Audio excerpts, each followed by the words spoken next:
నెల్లూరు జిల్లా కలువాయి ప్రాథమిక ఆరోగ్య కేంద్రాన్ని జిల్లా అదనపు డిఎం అండ్ హెచ్ఓ ఖాదర్ వలి పరిశీలించారు. ఆరోగ్య కేంద్రంలోని సౌకర్యాలు, సిబ్బంది పనితీరును సమీక్షించారు. అక్కడున్న రోగులతో మాట్లాడి వైద్య సేవలపై అభిప్రాయాలను తెలుసుకున్నారు. వైద్య కేంద్రంలో ఉన్న సమస్యలు పరిష్కరించడానికి ప్రణాళికలు రూపొందించామని డాక్టర్లను సూచించారు.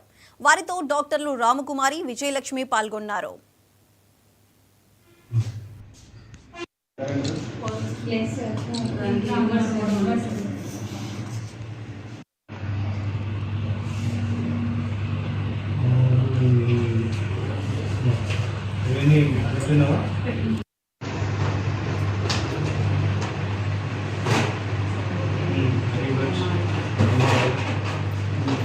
ఈరోజు కలువాయి ప్రాథమిక వైద్య ఆరోగ్య కేంద్రాన్ని తనిఖీ చేయడం అనేది ఆరోగ్య శాఖ తరఫున, అందులో భాగంగానే మొత్తము ఇమ్యునైజేషన్ వింగు, అదేవిధంగా మన ఎంసీఎస్ సర్వీసెస్ మీద అడగడం జరిగింది. ఇక్కడ రికార్డులన్నీ కూడా ఇమ్యునైజేషన్తో కూడా పర్ఫెక్ట్గా, నీట్గా అన్ని రికార్డులన్నీ కూడా మెయింటైన్ చేస్తున్నారు.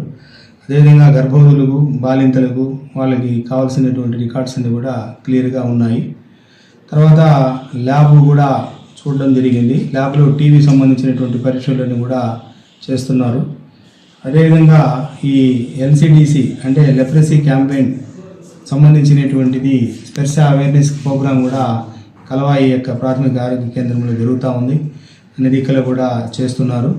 ఆ ప్రోగ్రాం రేపటితో ఎండ్ అవుతుంది. సో ఈ యొక్క ఎల్సిడి సంబంధించినటువంటి అన్నీ కూడా సస్పెక్టెడ్లను కూడా గుర్తించడం జరిగింది ప్రాథమిక ఆరోగ్య కేంద్రంలో. అవన్నీ కూడా డాక్టర్ గారు మళ్ళీ వాళ్ళని చూసి అవన్నీ కూడా క్లియర్ చేయడము జరుగుతుంది. సో ఇక్కడ ఉండేటువంటి డాక్టర్లు కూడా ఇన్స్ట్రక్షన్స్ ఇవ్వడం అనేది, ఏదైనా ఈ కేసెస్ ఉన్నప్పుడు ఇమీడియట్గా అటెండ్ అయ్యి దానికి సంబంధించినటువంటి వైద్య చికిత్స అంతా కూడా చక్రంగా జరగాలని మేము ఆదేశాలు కూడా ఈరోజు కలువాయి